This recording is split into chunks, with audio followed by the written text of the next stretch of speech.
আসসালামু আলাইকুম। আসসালামু আলাইকুম ওয়া রাহমাতুল্লাহি ওয়া বারাকাতুহু। ওয়ালাইকুম ওয়ালাইকুম। আসসালাম রহমতুল্লাহি ওয়া বারাকাতুহু। আশা করি আপনারা সবাই ভালো আছেন। নতুন সাথী ভাইরা, আলহামদুলিল্লাহ ভালো আছি। আলহামদুলিল্লাহ। জি, আসসালামু আলাইকুম। ওয়া আলাইকুম আসসালাম ওয়া রাহমাতুল্লাহি ওয়া বারাকাতুহু।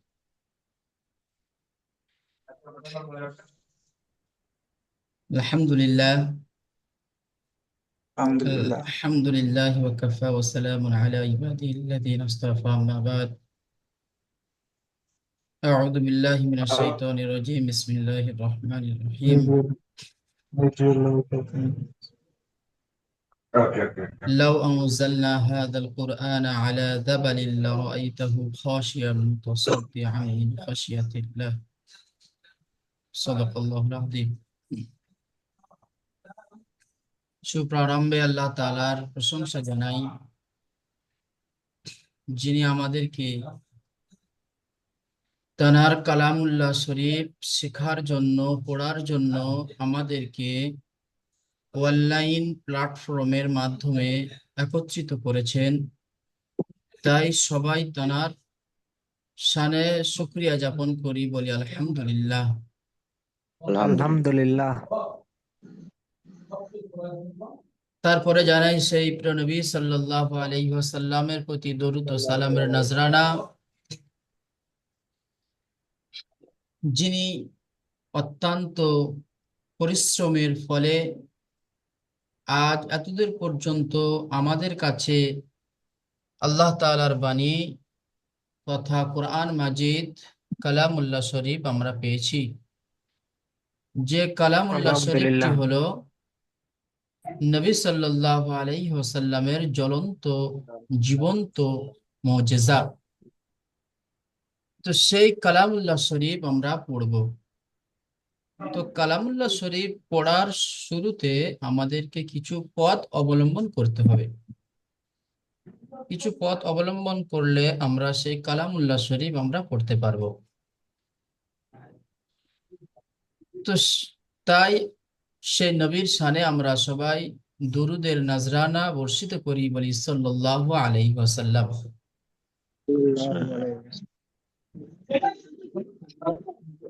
আমি আপনাদের কাছে যে কোরআনের যে আয়াতটি পেশ করলাম, আল্লাহ তাআলা বলছেন লাউ আনজালনা হাদাল কুরআন। আল্লাহ তাআলা বলছেন এই কুরআন মাজিদ যদি আমি নাজিল করতাম, হাদাল কুরআন আলা জাবাল, আলা জাবালিল্লাহ, বলছে যদি বা এই কোরআনকে পাহাড়ের উপরে রাখা হতো তাহলে সেই পাহাড় চূর্ণ বিচূর্ণ হয়ে যেত। খাশিয়া মানে ভয়ে চূর্ণ বিচূর্ণ হয়ে যেত। মানে কোরআনের ভারী এমন কেউ নিতে পারেনি, যেটা আল্লাহ রাব্বুল আলামিন মানুষের হৃদয় স্থান দিয়েছে। তাহলে আমরা কত বড় শক্তিশালী মানুষ আল্লাহ তাআলা আমাদেরকে সৃষ্টি করেছেন। তো যে কোরআনকে পাহাড়ের উপরে রাখলে পাহাড় চূর্ণ বিচূর্ণ হয়ে যাবে, সেই কোরআন আমাদের অন্তরে আল্লাহ রাব্বুল আলামিন লুকিয়ে রেখেছে। আর সেই কালামুল্লাহ শরীফ আমরা পড়ব। তাহলে আমরা বড়ই ভাগ্যবান। আমাদের মতো কত মানুষ তারা কর্মব্যস্ততার মধ্যে আছে, কিন্তু তাদের ফুরসত হয় না, যে তাদের মনেও একটু খেয়াল আসে না যে যে আল্লাহ আমাকে সৃজন করিল, যে আল্লাহ আমাকে সৃষ্টি করলো, সে আল্লাহর জন্য আমি কি করলাম। আল্লাহ নবী সাল্লাল্লাহু আলাইহি ওয়াসাল্লাম তিনি বলছেন, পৃথিবীর মধ্যে ওই ব্যক্তি হলো সবচেয়ে বেশি বুদ্ধিমান যে ব্যক্তি আখিরাতের পুঁজি অর্জন করে। আর কালামুল্লাহ শেখাটাই হলো আখিরাতের পুঁজি। শুধু শিখলে হবে না, আমাদেরকে পড়তে হবে। পাঁচ ওয়াক্ত নামাজে তো পড়তে হবে, তার সাথে সাথে আদার্স টাইমে আমাদেরকেও পড়তে হবে। তো আল্লাহ রাব্বুল আলামিন আমাদেরকে সেই কালামুল্লাহ শেখার তৌফিক দান করেছেন। আমরা এসেছি, আমরা যারাই এসেছি, আমরা কেউ এই রাস্তা থেকে পদস্খলন হব না, ইনশাল্লাহ। ইনশাআল্লাহ। ইনশাল্লাহ।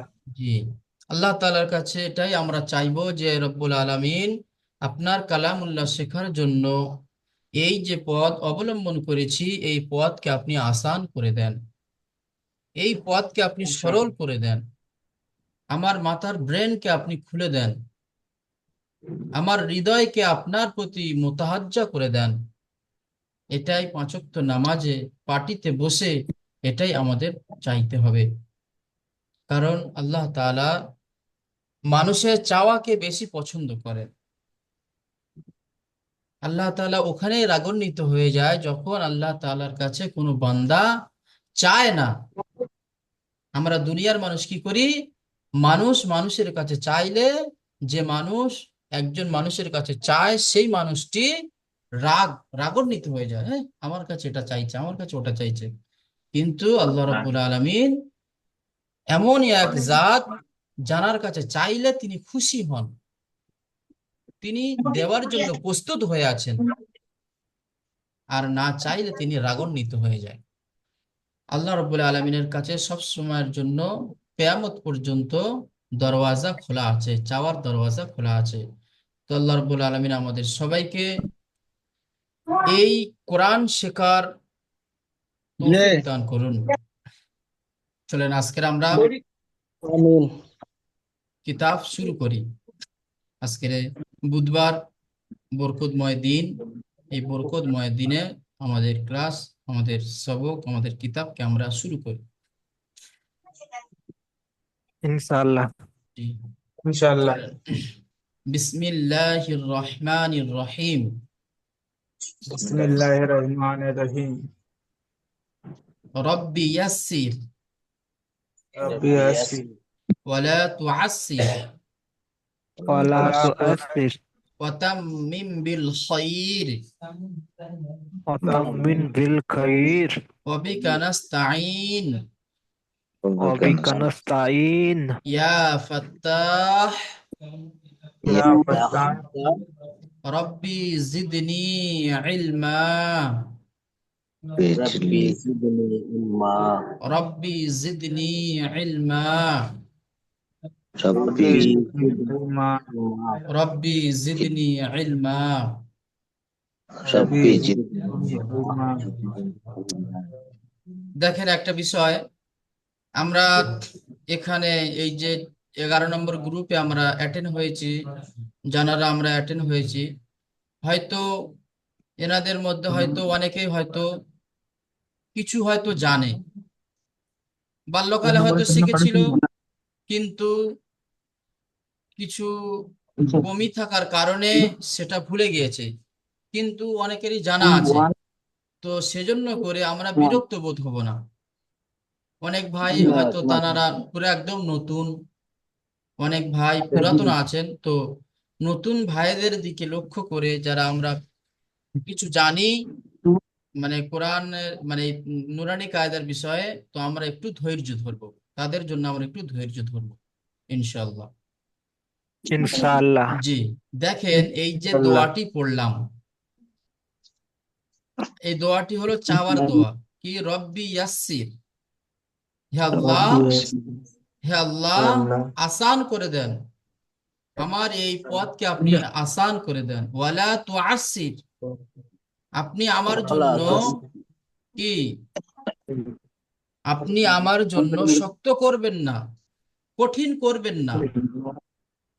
আপনি আমার জন্য এই শেখা, এই আপনার কালামুল্লাহ শেখাকে কঠিন করবেন না। আর আল্লাহ রাব্বুল আলামিনের ফজল ও কারামে আমরা শুরু করলাম। বিসমিল্লাহির রহমানির রহিম। শুরু করছি সেই আল্লাহর নামে, যিনি রহমান ও রহিম, দয়ালু কৃপাবান, সেই আল্লাহর নামে। তো হে আল্লাহ, আমাকে আসান করে দেন, সহজ করে দেন, আর আমাকে কি কঠিন না করে দেন, মানে কঠিন করে দেবেন না। ওয়াতাম্মিম বিল খায়র, আর এই যে আপনার কিতাব শেখার জন্য যে শুরু করলাম, এটাকে যেন শেষ করতে পারি খায়রের সাথে, ভালোর সাথে যেন শেষ করতে পারি। ওয়াতাম্মিম বিল খায়র, অর্থাৎ ভালোভাবে যেন শেষ করতে পারি, সহি সালামতের সাথে যেন শেষ করতে পারি আপনার কালামুল্লাহ শেখাকে। ওয়াবিকা নাস্তাইন, 98 আর আমরা আপনারই কাছে কি সাহায্য প্রার্থনা করি, আমরা আপনারই কাছে সাহায্য প্রার্থনা করি, আর কারো কাছে সাহায্য প্রার্থনা করি না। ইয়া ফাত্তাহ, আপনি আমাদের জন্য খুলে দেন, আপনি আমাদের জন্য খুলে দেন। আপনার আমার যে হৃদয়ের যে তালা লাগানো আছে, সেই তালার চাবি আপনার কাছে আছে। তো আপনি সেই চাবি দ্বারা আমার দিলকে, আমার অন্তরকে খুলে দেন আপনার কালামুল্লাহ শেখার তরে। রব্বি জিদনি ইলমা, আর আপনি আমার ইলমিয়াতের দিক থেকে, আমার শেখার দিক থেকে আমার জ্ঞানকে বাড়িয়ে দেন। এই দোয়ার অর্থ হলো এটাই, সারমর্ম হলো এটাই। তো দেখেন, এটা তো দোয়া হয়ে গেল। তারপরে দেখেন এই যে কি আছে, তখতি, তখতি নাম্বার 1, এখানে লেখা আছে তখতি নাম্বার 1। তখতি শব্দের অর্থটা কি? তখতি নাম্বার 1, তখতি শব্দের অর্থটা কি? তখতি শব্দের অর্থটা হলো কি, যেমন আমরা বাংলা বইতে পড়ে থাকি পাঠ নম্বর, পাঠ নম্বর 1, পাঠ নম্বর 2, পাঠ নম্বর 3। ইংরেজি বইতে lesson number 1, lesson number 2, lesson number 3, এইভাবে থাকে। তো ঠিক ততরূপ আরবিতেও একে পাঠকে তখতি বলা হয়, তখতি নাম্বার 1, অর্থাৎ এটা 1 নম্বর পাঠের পড়া। তখতি নাম্বার আমরা জেনে গেলাম, তখতি কাকে বলে জেনে গেলাম। এবারে দেখেন মুফরাদাত, মুফরাদাত কাকে বলা হয়? বলা হচ্ছে মুফরাদাত বলা হবে পৃথক পৃথক অক্ষরকে, মানে একটা একটা অক্ষরকে বলা হবে মুফরাদাত, একটা একটা অক্ষরকে বলা হবে মুফরাদাত। যেমন আলিফ, বা, তা, সা, জিম, এগুলোকে আলাদা আলাদা করে একটা একটা অক্ষরকে বলা হয় মুফরাদাত। তো আমরা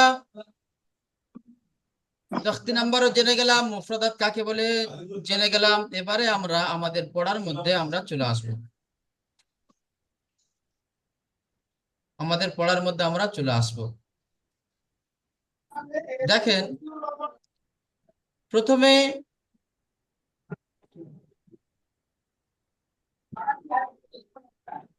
দেখেন এই যে নিচে, অক্ষরের নিচে লেখা আছে, এখানে আছে কি ক্রস চিহ্ন আছে, এখানে 1 লেখা আছে, এখানেও 1 লেখা আছে, এই সমস্ত 1 লেখা আছে, অনেক জায়গায় 3ও লেখা আছে, ঠিক আছে। তো যেখানে 1 লেখা আছে, এ সমস্ত 1, 2, 3 এ সমস্ত লেখার মতলব কি, উদ্দেশ্যটা কি? উদ্দেশ্যটা হলো এটাই যে আমরা যেমন বাংলাতে যেমন পড়েছি ওয়া, আ, ই বলে কি টান দিয়ে পড়ি না? জি। তো আরবি অক্ষরগুলোকে ওরকম টান দিয়ে পড়তে হবে, কিন্তু দুটো অক্ষর ব্যতীত। আরবির অক্ষর হলো 29টি, টোটাল 29টি অক্ষর, আলিফ থেকে ইয়া পর্যন্ত টোটাল 29টি অক্ষর। তো এই 29টি অক্ষরের মধ্যে 2টি অক্ষর ব্যতীত সব অক্ষরে কি টান দিয়ে পড়া হবে। দুটো অক্ষর কি, একটা হলো আলিফ আর একটা হলো কি হামজা। এই দুটো অক্ষর ছাড়া সমস্ত অক্ষর আমাদেরকে টান দিয়ে পড়তে হবে। তো দেখেন এখানে আছে আলিফ,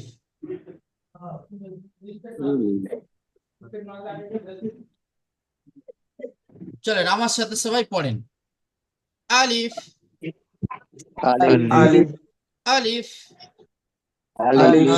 আলিফ, আলিফ, আলিফ, আলিফ আলিফ জি, এখানে কেউ আমরা টান দেব না, আলিফ এরকম ভাবে টান দিলে আলিফ উচ্চারিত হলো না। আলিফ কেউ যদি এরকম ভাবে উচ্চারণ করে তো টান হবে না। আমাদের অনেকের হয়তো পড়া আছে এরকমই মজহুল পড়া আছে, আলিফ বে তে সে জিম হে খে, এসব আমরা পড়বো না, এসব মজহুল পড়া। আমরা এখন যেটা পড়বো সেটা হলো কি সঠিক নিয়মে সঠিক পড়া পড়বো। তো প্রথমে আমরা পড়লাম আলিফ, আলিফ, আলিফ আলিফ আলিফ, আলিফ আলিফ জি। আলিফ তারপরে দেখেন বা, বা বা, বা দেখেন বার নিচে লেখা আছে এক, অর্থাৎ বাকে এক আলিফ টান দিয়ে পড়তে হবে। এবারে এক আলিফ টান আমরা কতটা, মানে এক আলিফ টান আমরা জানি কতটা টান দিতে হবে। এক আলিফ টান এটা আমাদেরকে জানতে হবে। এক আলিফ টান এতটুকু সমান সমান যেমন একটা আঙুল, মানে স্বাভাবিকভাবে যেমন একটা আঙুল খোলা হয় আবার মোড়া হয়, এই যে সময়টুকু থাকে এই সময়টুকুকে এক আলিফ টান বলে। এই যেমন খুব স্পিড নয়, খুব ধীরেও নয়, যেমন স্বাভাবিক একটা আঙুল খোলা হয়। স্বাভাবিক একটা আঙুল খুললে যে সময়টুকু হয় সেই সময়টুকুকে এক আলিফ টান বলা হয়। তাহলে দেখেন এই আমরা কি এক আলিফ, আলিফ না, বা, বা বা, বা বা, বা বা, বা বা, বা এতটুকু টানাকে এক আলিফ টান বলা হয়। এবারে দেখেন বা আছে, তো বাটা কেমন ভাবে লেখা আছে, বাটাকে এইভাবে নৌকার মতো লেখা আছে এইভাবে। এবারে বার নিচে কটা নোক্তা আছে, কটা গোল চিহ্ন আছে, আমাদেরকে দেখতে হবে। বার নিচে একটা গোল চিহ্ন আছে, একটা নোক্তা আছে। তো এই বার যদি বা এরকম নৌকার মতো একটা লেখা থাকে আর তার নিচে যদি বা এরকম একটা গোল চিহ্ন থাকে, তাহলে সেটা আমাদেরকে চোখ মুজিয়ে বলে দিতে হবে এটা হলো বা। কেননা কোরআন শরীফ পড়তে গেলে সর্বপ্রথম আমাদেরকে জানতে হবে কি অক্ষর।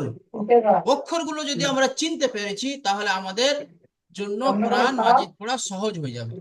যে কোনো জিনিসের প্রাথমিকটা যদি আমরা শক্ত করে নিই, গোড়াটাকে যদি আমরা শক্ত করে নিই, তাহলে আমাদের আগে গিয়ে আমরা কি আর পথভ্রষ্ট হব না, আগে গিয়ে আমরা চিন্তা আর করবো না। আমার গোড়ার পোড়াটা যদি আমি ভালো করে নিই, যদি ভালো করে বেঁধে নিই, তাহলে আমি সামনে যত এগিয়ে যাব তত আমার জন্য আসান হয়ে যাবে। আর যদি আমার গলার পোড়া যদি বা কাঁচা থেকে যায়, যেমন কোন শিশু সে যখন স্কুলে যায়, স্কুলের পড়া তাকে মানে টিউশনি যায়, সে টিউশনি যায় আবার বাড়িতে পড়ে আবার স্কুলে পড়ে, তিন জায়গায় পড়ে একটা পড়াকে তৈরি করছে। তার উদ্দেশ্যটা কি? উদ্দেশ্যটা হলো কি তার গড়াকে মজবুত করানো।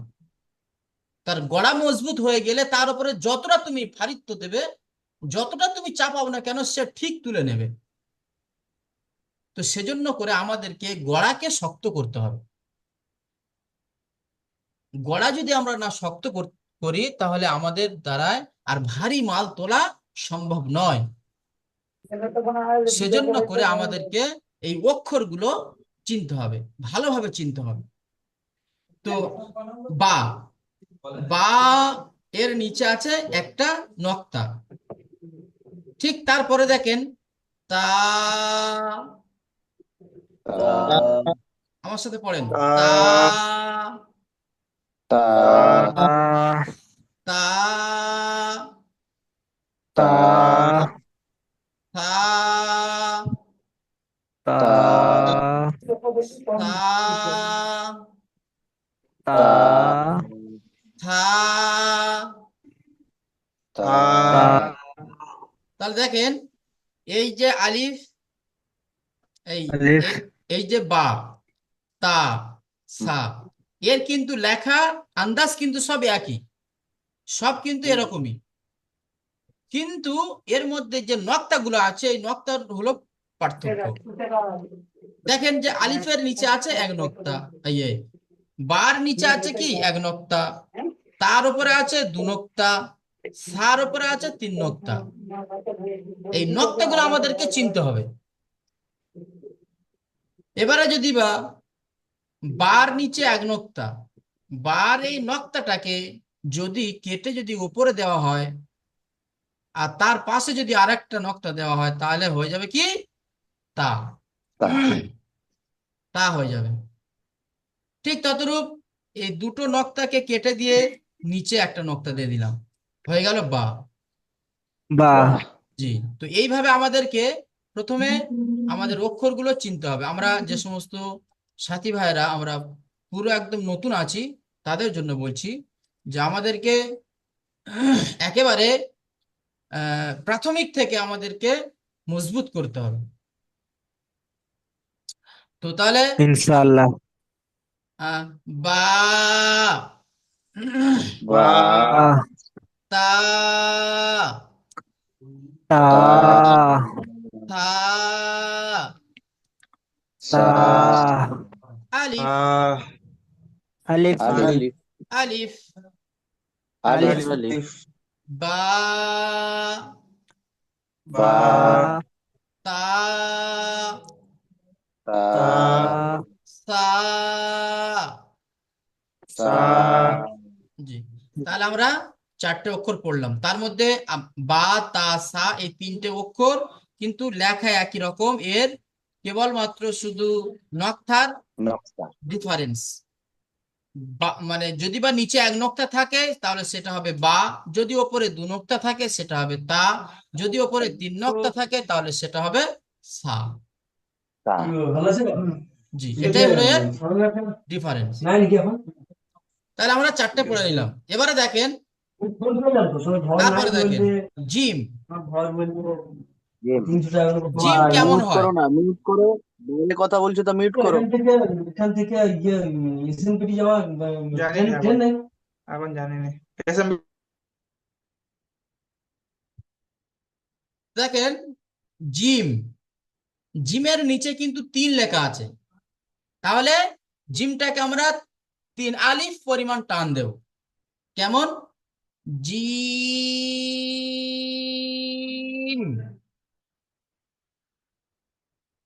আমার সাথে সবাই পড়েন, জিম জিম,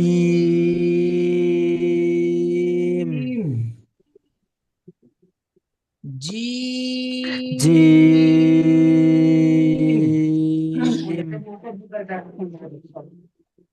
জিম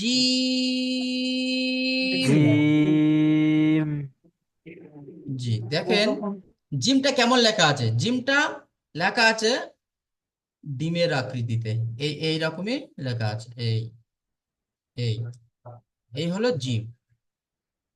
এবারে দেখতে হবে, আমাদেরকে দেখতে হবে জিম খালি আর নক্তা থেকে খালি আছে কিনা। যদি বা খালি না থাকে তাহলে জিমের নক্তাটা কোথায় আছে, মাথায় আছে না পেটে আছে না নিচে আছে, আমাদেরকে এগুলো লক্ষ্য রাখতে হবে। দেখেন এখানে জিমের নক্তাটা কিন্তু এই পেটে আছে, জিমের নক্তাটা পেটে আছে। তাহলে জিমের নক্তা যদি বা পেটে থাকে, এরকম নক্তা যদি পেটে থাকে তাহলে আমরা চোখ মুজিয়ে বলে দেবো এটা হলো জিম। অর্থাৎ জিম, ডিম আকৃতিতে, ডিম আকৃতিতে লেখা আছে আর তার মাঝখানে একটা গোল চিহ্ন আছে, একটা নক্তা আছে, তাহলে সেটা আমাদেরকে চোখ মুজিয়ে বলে দিতে হবে এটা হলো জিম। জিম, জি, তাহলে আমরা জিম শব্দ, জিম অক্ষরটাও চিনে নিলাম। তারপরে দেখেন হা, হা, হা, হা, হা, হা, হা, হ, খ, হ, হ কফ দেখেন জিম হা হ এই তিনটে অক্ষর কিন্তু একই ধাঁজে, যেমন বা তা সা যেমন একই ধাঁজে লেখা আছে, জিম হা হ এই তিনটি অক্ষর কিন্তু একই ধাঁচে লেখা আছে, সবই কিন্তু ডিম আকৃতিতে। তো এবারে এই তিনটে অক্ষরের পার্থক্য হলো নক্তা। তাহলে জিমের যে নক্তাটা আছে সেই নক্তাটা কোথায় আছে? পেটে আছে।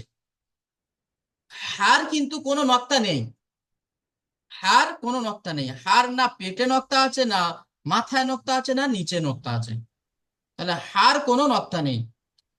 এবারে দেখতে হবে হ, হর নক্তা কোথায় আছে? হর নক্তা না পেটে আছে না নিচে আছে, হ্যাঁ উপরে আছে। উপরে হর নক্তা কোথায় আছে? হর নক্তা উপরে আছে উপরে আছে। তাহলে আমাদেরকে চোখ মুজিয়ে বলে দিতে হবে এটা হলো হ।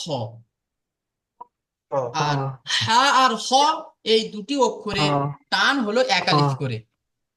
জিমের টান হবে 3 আলিফ, হা আর হর টান হবে 1 আলিফ করে। তাহলে আমরা এটা দেখে নিলাম যে জিম হা হ এর একই ধাঁচে লেখা আছে ডিম আকৃতিতে। এবারে এর যে নক্তা আছে, জিমের নক্তাটা আছে পেটে, হার কোনো নক্তা নেই, হর মাথায় এক নক্তা। জি ব্যাস, চোখ বুঝে আমরা বলে দেবো পেটে এক নক্তা অর্থাৎ জিম, আর কোনো নক্তা নেই, হা মাথায় আছে এক নক্তা, এটা হবে হ। জি, তো জিম জিম হা হা হা হা হ খ হ। খ জি, তাহলে আমরা 6টা 7টা অক্ষর আমরা আজকে পড়লাম। তারপরে দেখেন লেখা আছে দাল, বাংলাতে লেখা আছে দাল, দাল তারপর লেখা আছে দাল, এর নিচে কিন্তু জাল সব লেখা আছে জাল 3 3, অর্থাৎ একে জাল 3 আলিফ করে টান দেব। কেমন উচ্চারণ হবে? রি দাল দাল দাল দাল দাল দাল দাল দাল জাল দাল।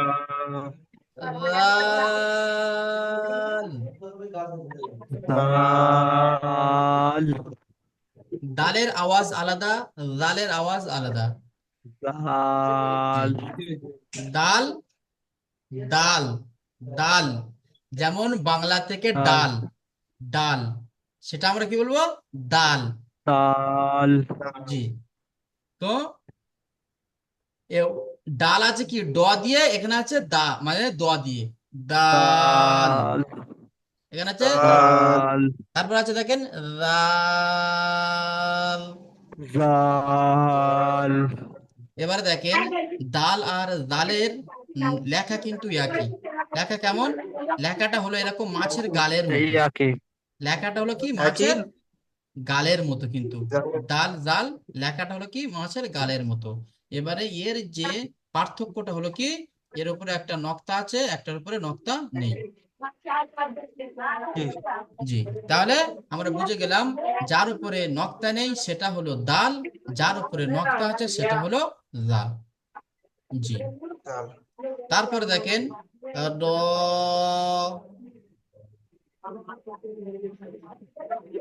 র,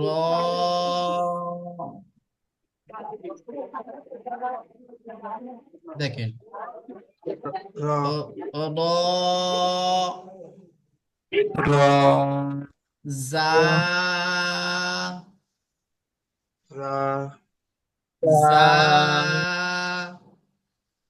জা জি, যা যেমন র ও তেমন, কিন্তু এখানে রটা একটু স্টাইল করে লেখা আছে। রটা কেমন? টিক চিহ্ন হিসেবে এইভাবে এইভাবে দিয়ে এইভাবে তোলা আছে। কিন্তু র যদি বা আমি এইভাবে দিই, তাহলে এইভাবে কিন্তু র হয়ে যাবে। এই, এটা হলো র, এটা হলো জা।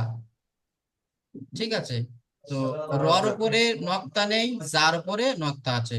রর উপরে নক্তা নেই, যার উপরে নক্তা আছে। আর একে সব কি, র কেও একালিপ টান দিতে হবে, যা কেও একালিপ টান দিতে হবে।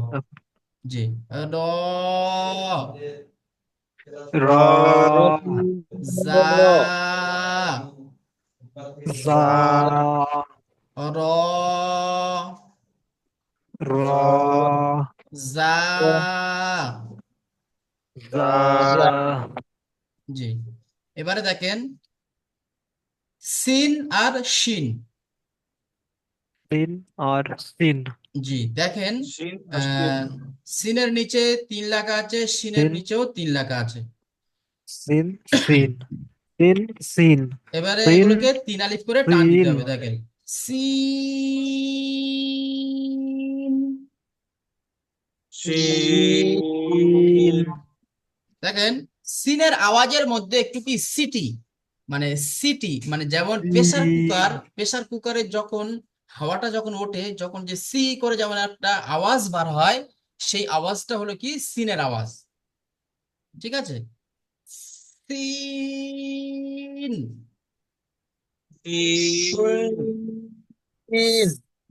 সিন। তারপর দেখেন শিন। এবার হবে কি শিন। শিনের আওয়াজ, শিনের আওয়াজের সিন মধ্যে একটু কি মোটাপন আসবে, মানে আওয়াজটা একটু সিন মোটা হবে।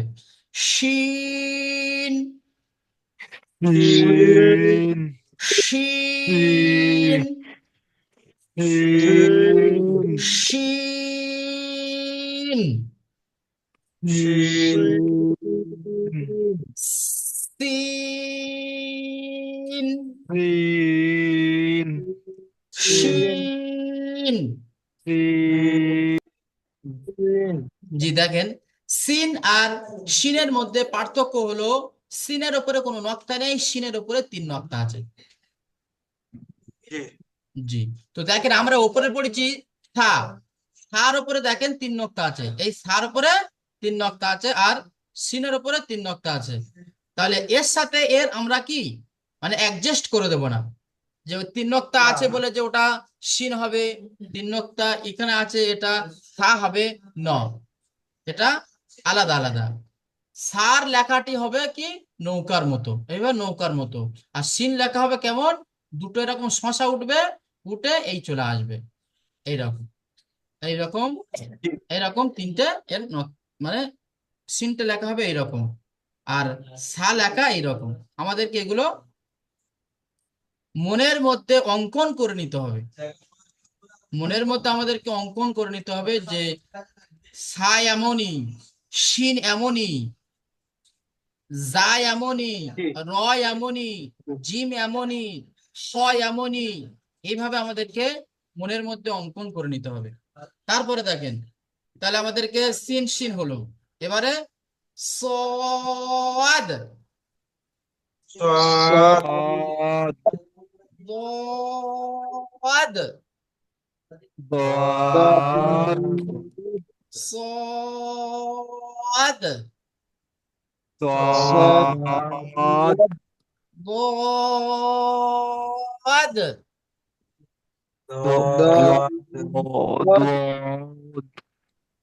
জি, সোয়াদের নিচে 3 আছে, দোয়াদের নিচেও 3 আছে। এই একেও তিন আলিফ। 3 আলিফ 3 আলিফ করে টান দিতে হবে। সোয়াদ যেমনই লেখা আছে, দোয়া তো তেমনই লেখা আছে। সিন যেমন লেখা আছে, শিন ও তেমনই লেখা আছে। সিন শিন এদেরকে দুটো করে কি আছে, শশা আছে, দুটো করে কি আছে, এরকম আংড়ি আছে, এরকম আংড়ি দিয়ে এটা হবে সিন, আর এটা হবে কি, এটা হবে শিন। এর দুটোর উপরে এরকম নক্তা থাকলে সোয়াদ কেমন আছে, সোয়াদ এমনই আছে। সোয়াদ আছে কি, দেখেন সোয়াদ এমনই,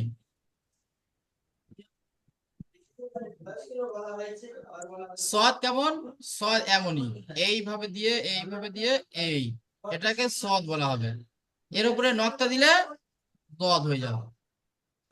নক্তা না থাকলে সোয়াদ, নক্তা না থাকলে নোক্তা না থাকলে সদ, নোক্তা থাকলে হয়ে যাবে কি দদ।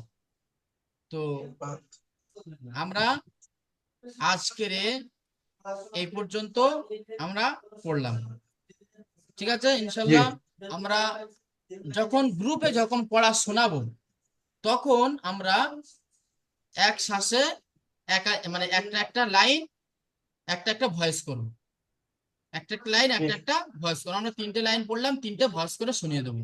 তাতে আমাদের সাপোর্টার মিনরা আমার মানে যে আপনাদের যে ভুলটা হবে সেই ভুলটা আপনাদেরকে ধরে দিতে পারবে খুবই সহজে। তো চলেন আমার সাথে একবার পড়ে নেন। আলিফ আলিফ আলিফ আলিফ আলিফ আলিফ বা বা তা তা তা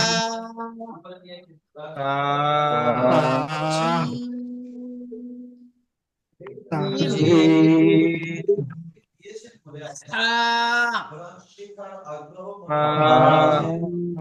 খ দাল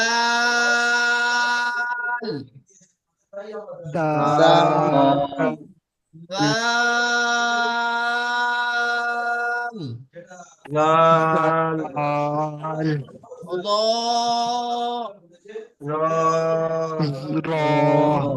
জা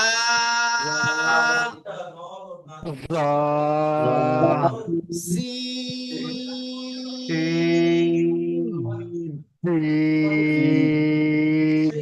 সিন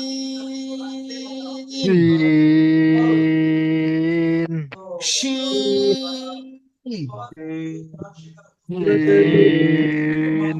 صاد ضاد